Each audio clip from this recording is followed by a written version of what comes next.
Hello, everybody. This is a male space, and we have another episode of the Mansplainers. I'm joined by my co-host, Dr. Stephen Baskerville.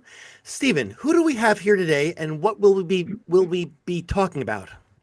Well, thank you, Bradley. Yeah, I'm very pleased to welcome our guest today. Our guest is Mike Buchanan, who is the head of Justice for Men and Boys, which is an organization, and it was, as I understand it, a political party, or maybe still is a political party.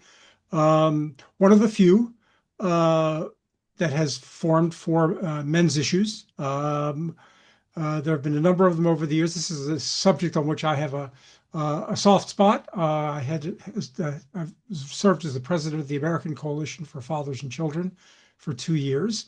Um, and I hesitate to bring up the subject of men's organizations, men's pressure groups, and lobbies, and all that, political parties, because they're conspicuous for very little effectiveness, as I'm the first to admit.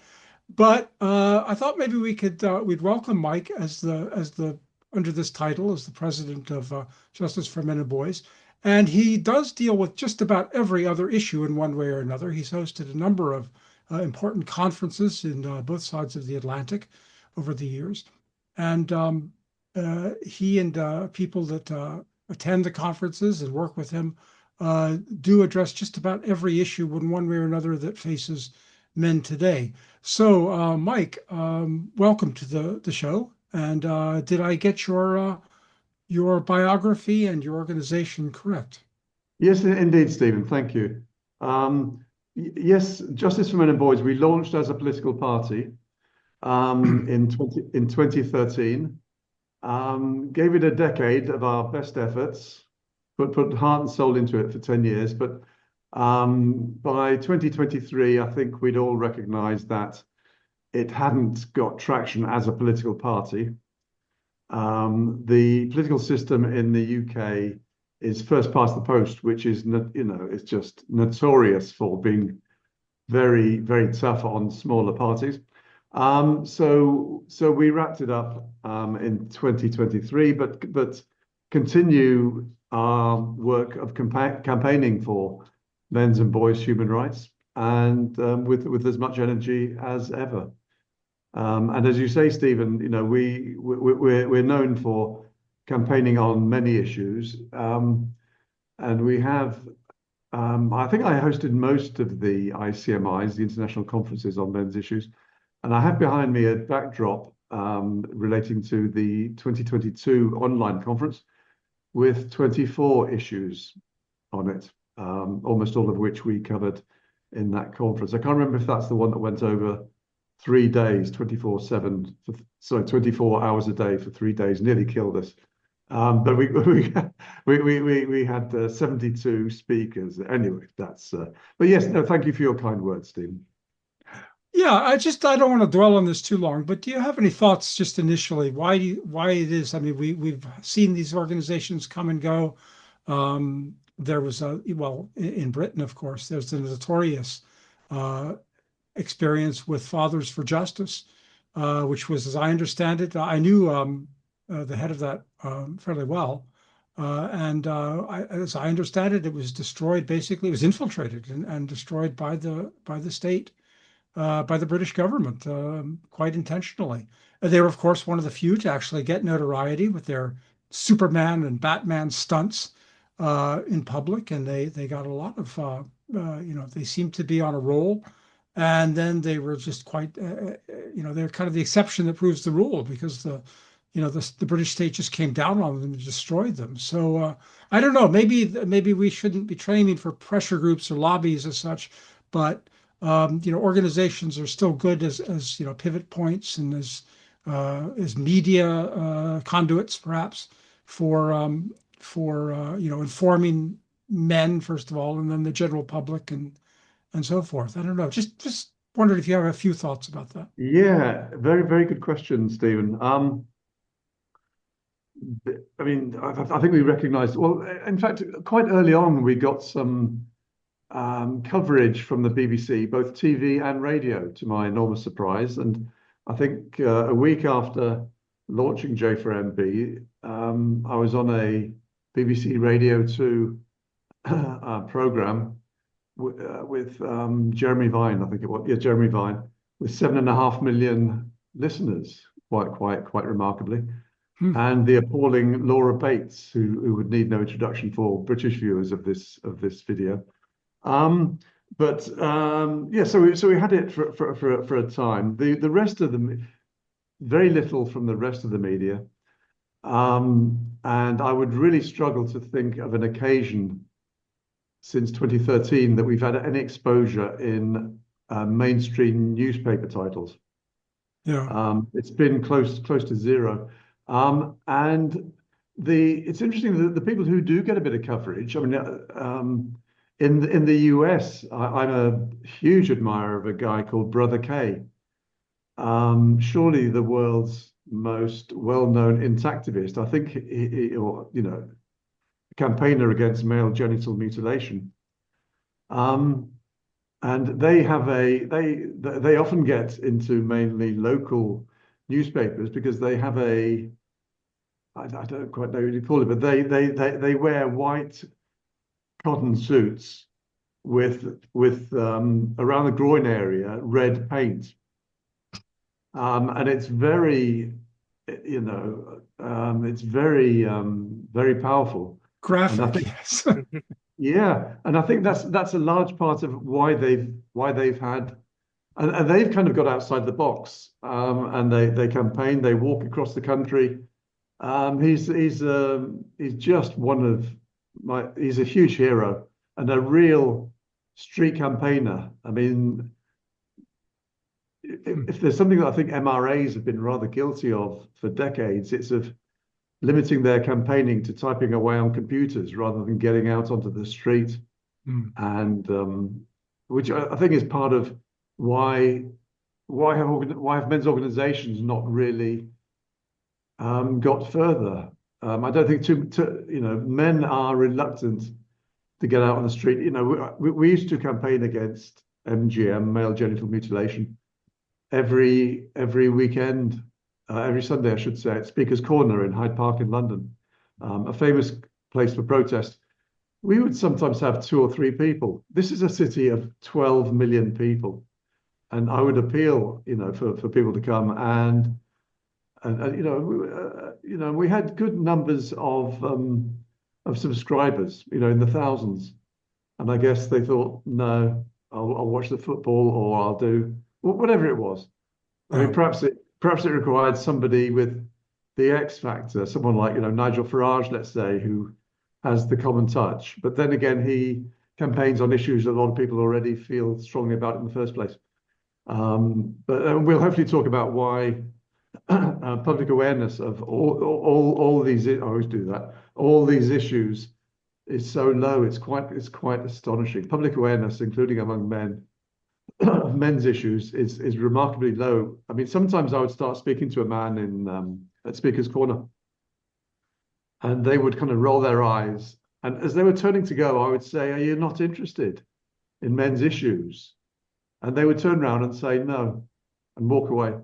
And there is this just not complete, but there is something, I think, in men's hard wiring. There's also, of course, nature, nurture, socialization, gynocentrism, and so on. But I think there is a problem, more quite deep-seated, that makes men reluctant to cooperate, to fight for their rights, except in specific areas. There are areas where they have. Well, one thinks of the Black rights movement in America from what I guess the 1950s, 60s onwards. But for men's rights more generally, it's yet to make traction after decade after decade. And what, 130 or 40 years, no, 100 years almost after Belfort Bax wrote The Fraud of Feminism. Yeah, no, it really is remarkable. You're right. We had a very similar experience for years when I was involved in Washington.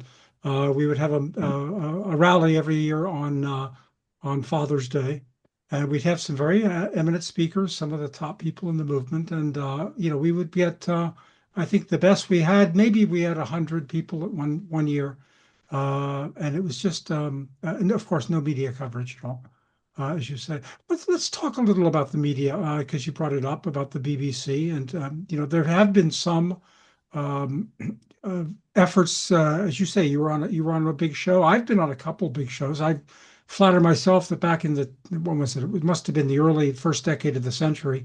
I was on some very big shows, and that I was actually achieved some media presence in in Britain. There, I published in the Salisbury Review several articles, which was a well-known journal, and I was on a couple of big national shows that have audiences of millions. And again, it was even then, I thought those were great breakthroughs. I got an op-ed in the Washington Post, but I thought, oh, a breakthrough is at hand now. I've got the golden touch, and it just went for it didn't again, the exception that proves the rule. I got on a big show like O'Reilly, and it had no impact. It didn't get picked up by anyone else, um, and so the mainstream media is almost is the same as ever.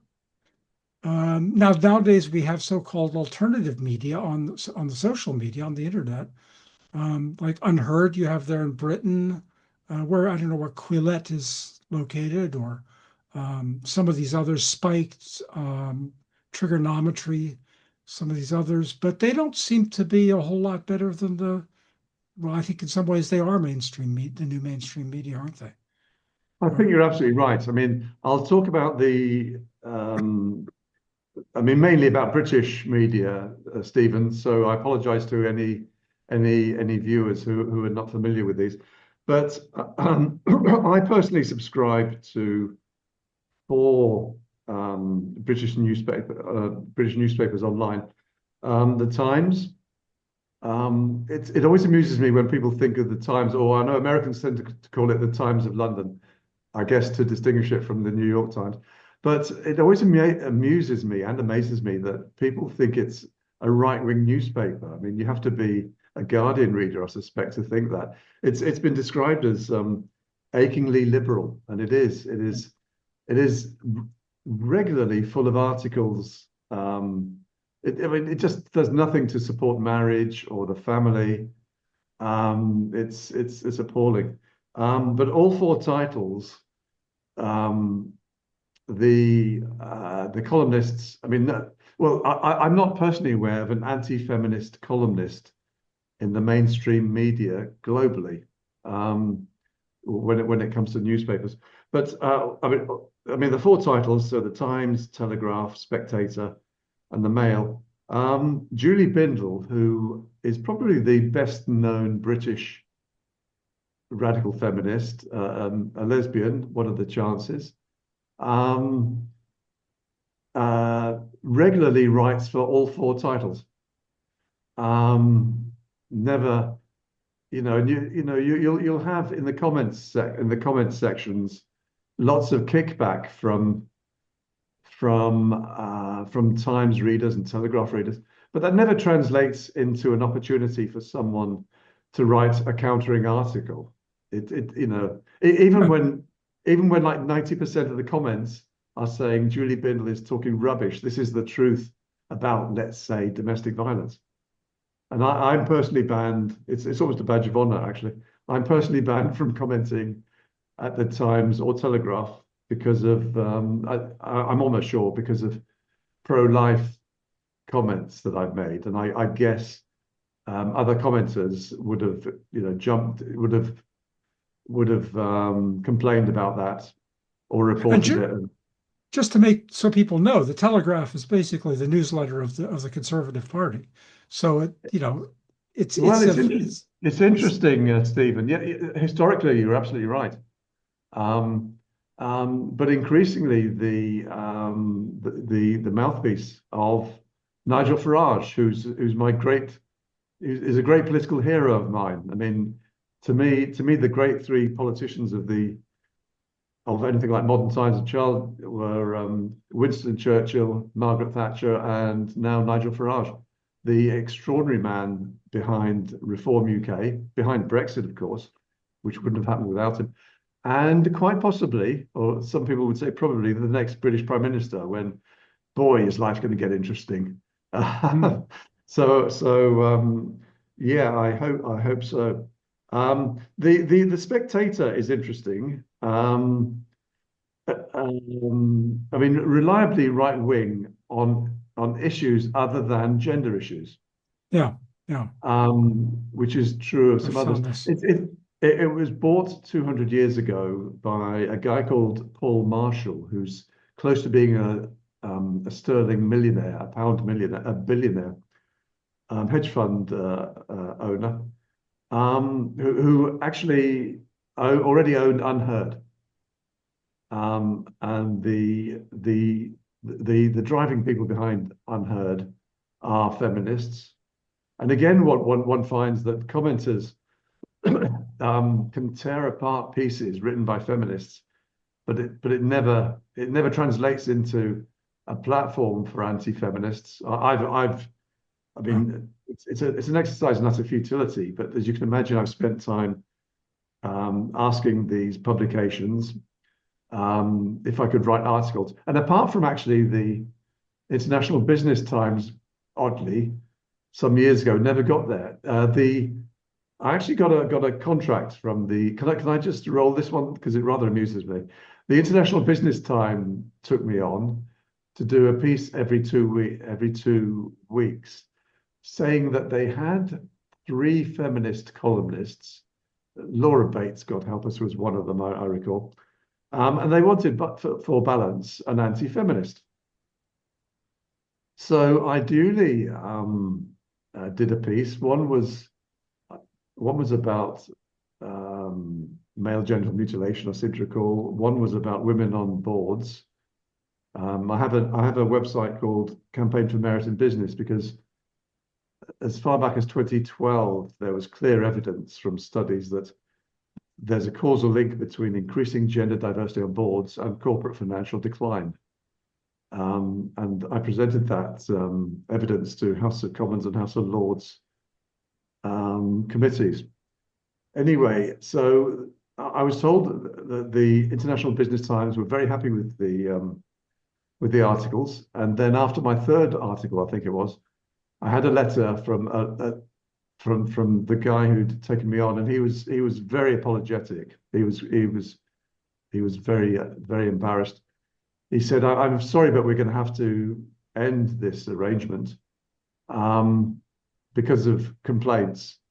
But we have an alternative anti-feminist. You might be interested to learn.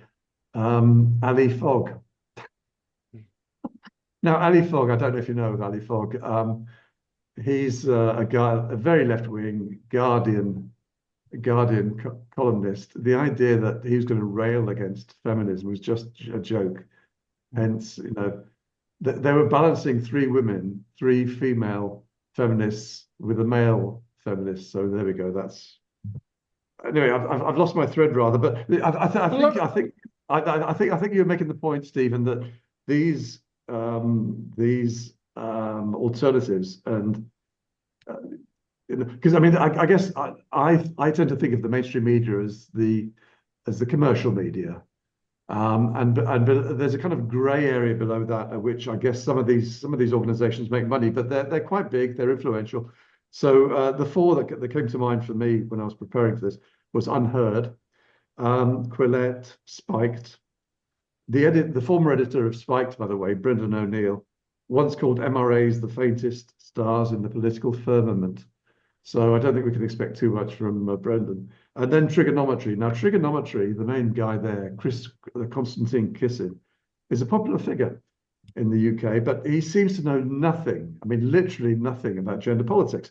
And along with his sidekick, they interviewed Julie Bindel for over an hour and somehow managed the extraordinary feat of not challenging her or feminism as an ideology even once. They were just lapdogs to her. It was embarrassing. But again, criticism of feminism or feminists in these so-called alternative media is close to non-existent. Well, let me ask you. I actually just to add on to your anecdotes there. I can't help but mention again another kind of exception that proves the rule was was Melanie Phillips, who Oh was a yes. very powerful. Well, she spent a number of years writing anti-feminist columns, and not only anti-feminist, she wrote men's rights columns. She's published a splendid book called The Sex Change Society. What was it? Neutered Britain, or something was the subtitle. She never got. She asked my help to get it published in the United States, and we were unsuccessful at that. I quote from it extensively in my first book, Taken into Custody. I quote all the best bits from it because it's got a very, Melanie Phillips always has this very outraged tone.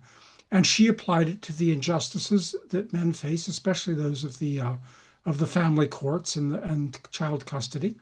And I mean, it was an impassioned book. If you could get a It copy. was, it was, yes, you're absolutely right, Stephen. The Sex Change Society, 1999, I think. Yeah. I had, she is a heroine of mine, Melanie Phillips. As you know, a Jewish journalist based in Britain. Um, but she's an absolute top flight journalist. And she told me that she'd written that book. She was commissioned to write that book um, by a think tank, and I forget what that think tank was. But no sooner had they published it than they kind of took a progressive turn in their philosophy, and I think they had promoted it for a short time, but then refused to. And 2 or 3 years ago, I approached her and said, "Look, this is just a most extraordinary book. Can I publish it? I won't ask a penny for it. I just want to publish it and get it out there and get it out there as a Kindle. It's not available as an ebook, hardly surprisingly." And she said, "No, I would today." She thanked me, but she said, "No, today I would want to rewrite parts, and I'm too busy." And as you know, she writes about Jewish issues, Israel, Gaza, Mhm. and she is the most extraordinary journalist that I know of on the, and she's actually one of 6 or 7 Substackers who I subscribe to, and that is to me, if we can come on to that, that is that kind of community.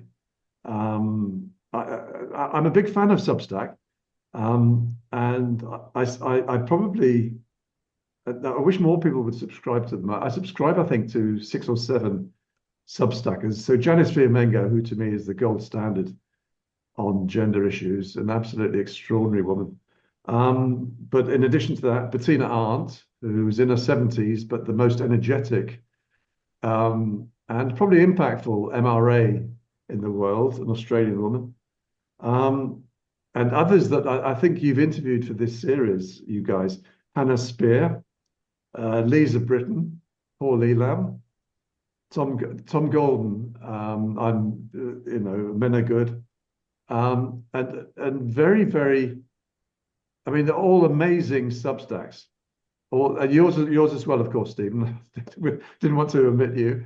All really quite extraordinary, but one wonders what reach they get outside of outside of the that old expression about preaching to the choir, which I know we were talking earlier on, is something that you've gone to a lot of trouble not to do.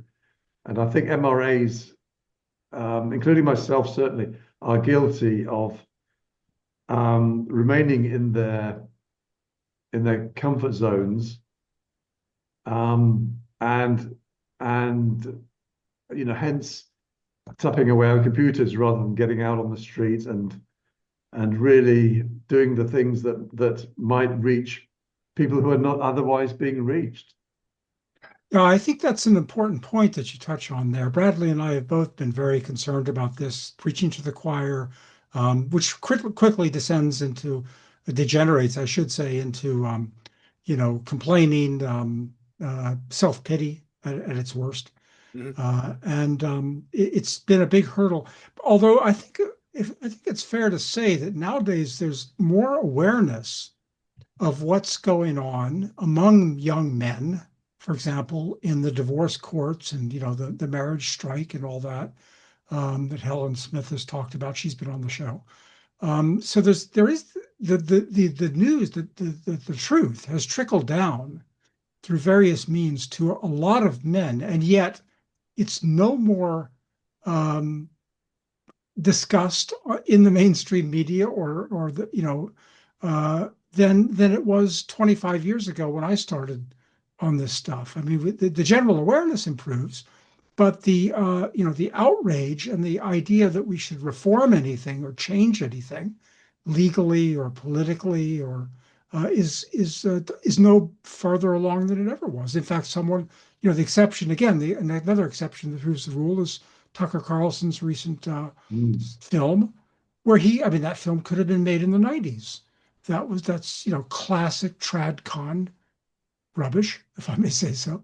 Mm. And he's still recycling the same old platitudes from. So we have these little, as you say, these breakthroughs. And there's the entire manosphere. The manosphere is just bulging with ideas and people. Not all of it good, a lot of it horrible, Mhm. but some of it, the stuff that you mentioned especially, some of it very good, some of it excellent Yeah. indeed. And yet It brings us, I think, on. Yes, you're quite right, Stephen. Of course, it brings us on to another very big area, that of the internet. I mean, outside of media publications, but the YouTube, for example. I mean, I'm just a big fan of YouTube. Um, it's an extraordinary thing. They went through a period, I think, pre-Trump, Trump's second term, perhaps, where they were knocking people off, people like Steve Brule and others. But I mean, Steve Brule and the Fiamengo file are now all recovered and back up there. I'm very pleased to say. But when people attack the manosphere, their go-to guy is always Andrew Tate. I knew you were going to say him. Yes, And I knew it was that. Yes, that's it. and I don't watch Andrew Tate, but he's this like poster boy for everything they say is appalling about the manosphere. And I got to say, when for many years now, when I've watched Andrew Tate being interviewed by people like who would more, oh gosh, Piers Morgan, for example, um, it struck me. It struck me that this is a guy with twice the IQ of Piers Morgan. I quite like Piers Morgan actually, but he is really a. I mean, Andrew Tate. We don't talk about it much, but he's a very smart guy, Yes. and of course he's an influencer of young men and boys who need a male figure to admire. But you take, for example, he's always described in media articles, at least the media articles I write, as a self-confessed misogynist. Every time, and they say no more than that, as if that's all. And I don't even need to research it, Stephen and Bradley, but I would bet a limb that that that idea that he's a self-confessed misogynist would be through his statements on things like his on partners.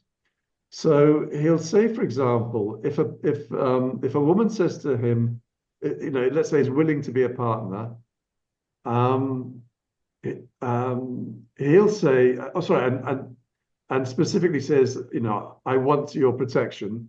I mean, he was an ex-fighter, of course. Wants to be, well, probably handsomely provided for, but protected is the important issue here. He'll say, well, in that case, I will have to limit your freedom. You cannot expect me to put my life on the line protecting you when you decide to have the freedom to go into the riskiest situation. So I have no choice but to restrict your freedom of movement, for example. And I guess just the whole idea that one would restrict a woman's right of movement, or let's say demand to know where a woman is at all times, or be conscious, or to be sure that she is with people in whom you have confidence, for example, family members, and we're rather sort of touching on a rather large religion here, aren't we? When we're talking, and I think he identifies as a Muslim these days, but that's a tangent. But I guess to most modern people, not just feminists, the idea that one would restrict a woman's movements is by definition misogynistic. So it's not a very big jump from there to saying that Andrew Tate is a misogynist, is it? I mean, yeah. Anyway, so but more. I don't know if you want a discussion about Andrew Tate, but he's a fascinating character.